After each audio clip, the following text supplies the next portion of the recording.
Sa puso ng isla ng Camiguin, kung saan ang dagat ay nagbibigay buhay at kabuhayan. Naroon ang mga mangingisdang patuloy sa pagsisikap para sa kanilang pamilya at komunidad.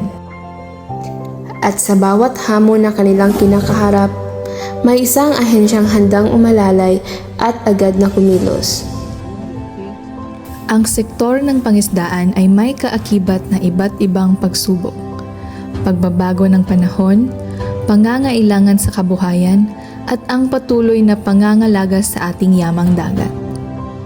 Sa pamamagitan ng mga programang pangkabuhayan, agarang na ipagkakaloob ang suporta upang mapalakas ang produksyon at mapabuti ang kabuhayan ng ating mga mangingisda mula sa pamamahagi ng mga fingerlings, kagamitan sa pangingisda, mga proyekto sa aquaculture, hanggang sa pagbibigay ng mga alternatibong kabuhayan.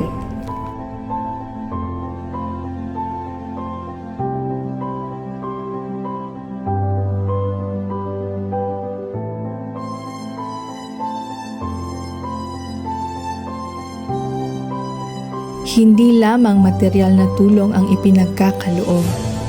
Sa pamamagitan ng mga pagsasanay, teknikal na suporta, at pagbabahagi ng makabagong teknolohiya, nabibigyan ng sapat na kaalaman at kakayahan ng ating mga mangingisda upang higit pang mapaunlad ang kanilang hanap buhay.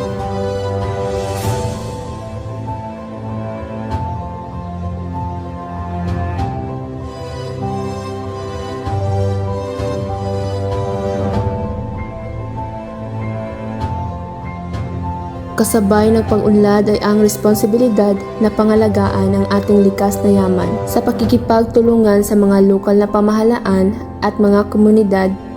Patuloy na sinusulong ng B4 Camiguin ang konserbasyon at responsableng pamamahala ng ating yamang dagat para sa susunod na salinlahi.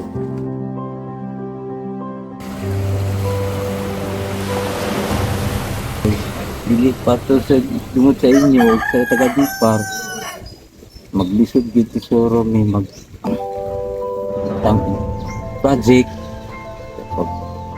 pag financing reales isod siguro ni Sako kay na itabang ang bipar sa among organisasyon pati na sa paghatag nila sa among kuan kining sidling sa bangus ng among ginaatiman. Daghan pa kay lang gipanghatag sa amo nga mga benepisyo Sa bawat serbisyong na ihahatid, Sa bawat programang na ipapatupad at sa bawat buhay na nabibigyan ng pag-asa, pinatutunayan ng B4 Camiguin na ang tunay na serbisyo ay hindi lamang naririnig. Ito ay nararamdaman. action agad. action agad.